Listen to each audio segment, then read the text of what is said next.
I want to ask you, have you ever considered what your risk of type 2 diabetes are? If you are from the South Asian community, please be aware that our risk of type 2 diabetes is actually much higher than that of the general population. But we can take measures to actually reduce our risk of type 2 diabetes. I have had many family members who've had it. You probably know somebody who's got it, who's either type 2 diabetic or pre-diabetic and are worried about it. Why are the numbers increasing? One of the reasons is genetics. We do have predisposition to being insulin resistant, which then increases the risk of type 2 diabetes. This doesn't mean we're always going to get it, because our diet, our lifestyle, it makes a huge difference. And by making changes, you can actually see an improvement in your blood sugar levels. Many of my clients have seen improvements come through, coming even off metformin. So because it's Diabetes Week this week, I want to share with you what is causing it to be an increased risk. What are things that you can do? These are the things I'm recommending my clients do to reduce the risk. So let's go through this, and I hope this inspires you to actually take charge of your health and see a difference. Firstly, what's your weight? Are you overweight? Are you obese? Do you have a lot of abdominal fat? These are actually putting you at a higher risk of being insulin resistant, which then increases your risk of type 2 diabetes. Try and lose weight where you are getting to a healthier BMI and also reducing your belly fat as well. You can do this quite simply by just learning how to improve your habits, and it becomes then part of your lifestyle. You might be thinking, I'm a foodie. Many people will often say, Sujata, I'm a foodie. I love my food. I can't stop eating sugars. I can't stop eating, my fried, savory foods as well. Now, you do not need to stop eating these foods, but it's really learning about the balance and making swaps. So let's say you enjoy your sweet foods and you tend to use white sugar, the refined sugars, when making your, kheer or rasmalai or gulab jamun. Can you begin to actually make some swaps where you're replacing the white sugars now with the brown sugars? That does actually help. And also, instead of having more of the sugars, reduce the sugar. You won't even notice the difference. So if a recipe asks for something like 100 grams of sugar, instead of using 100 grams of white sugar, try and use maybe 80 or 90 grams of brown sugar. So you're just gradually trying to reduce the sugar that you are having.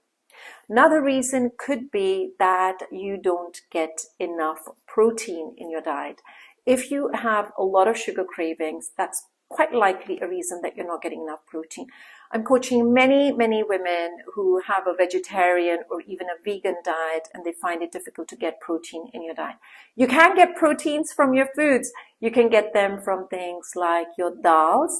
There are so many different types of dals to have. So just having a dal, you can also have it from things like chickpeas. You could have it from rajma, very easy, very tasty to include in your foods. You could be having it from tofu. If you eat tofu, you could be getting it from paneer. If you eat non-vegetarian foods, you could be having things like a chicken curry or fish tikka. So these are the kinds of protein foods you should be having at every meal time. Another thing might be that you're lacking fiber. We do need fiber in our diet. So, it actually slows down that sugar spike, and we find that we are having a gradual increase in sugar levels. So where are you going to get the fibers in your food from? You can get your fibers from so many different types of things, a variety of vegetables. You could have your vegetables in any form that you like to have them. You could have salads. We like to have salads such as cucumber, very easy to make. And you could also do the cooked Indian vegetables, your sabjis. If you wanted to have things like bhindi, you could have that.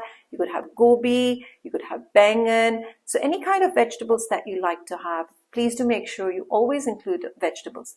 You'll also be getting fibers from your lentils and beans that I talked about earlier. So those are really key. You've got to make sure you include those. Those are actually part of our traditional diets. We should be including them on a daily basis. You'll also be getting fiber from whole grains. So you don't need to stop eating your rice, your roti, We love having these kinds of foods, and people often think, I have to stop my rice. That's what's causing me to be overweight, or that's what's causing my blood sugar levels to rise. It actually depends on how much rice you're having and the type of rice you're having and what you are eating it with as well.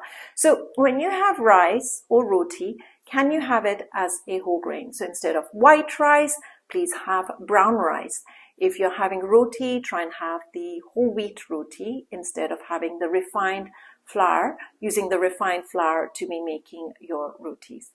You can also have your fiber coming from fruits. Fruits are delicious, they are nutritious, just like vegetables. They are this powerhouse of nutrients.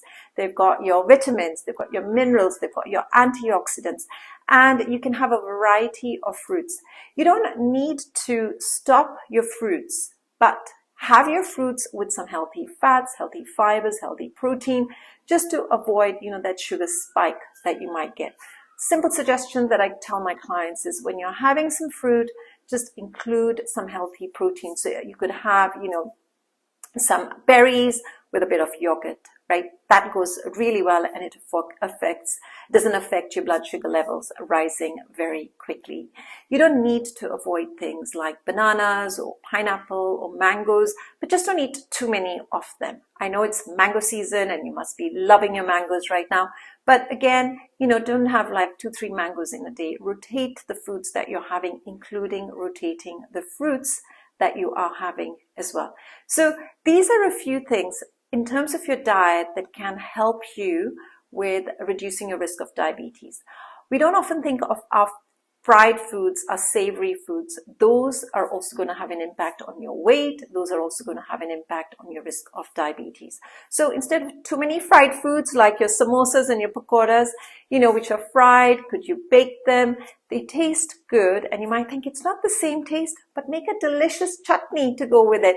And this is one of the recipes that I'm sharing in my 28-day program, where I just give you some simple swaps of what you can have instead of your regular, Indian foods, which may not be as healthy, but just make a swap so you're having it in still a very delicious way, but it is good for you to be having, and it takes care of your cravings as well.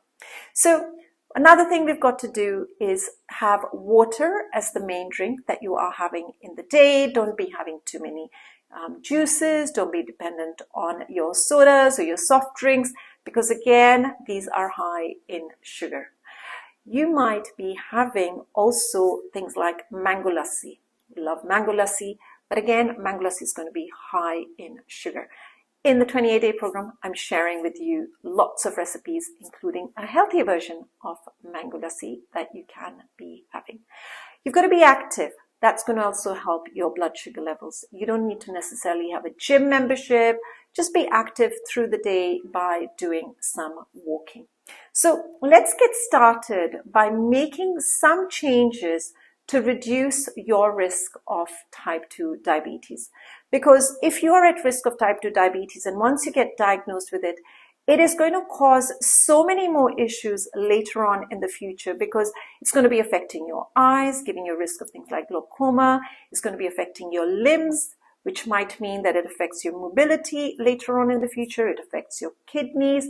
So don't take this risk. You are the only one who can actually make some simple changes. It's going to be easy when you know what to do, and just learn about portions, learn about balance, learn about how to take care of the cravings. And if you need help, send me a message. I do offer a free discovery call, and I'd be happy to have a call with you just to answer any questions that you do have on how to reduce your risk of type 2 diabetes. Let's take some action and take charge of our health.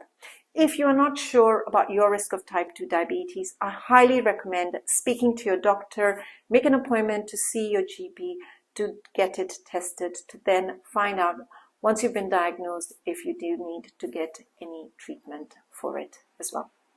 And I look forward to speaking to you very soon, and let's get healthier together.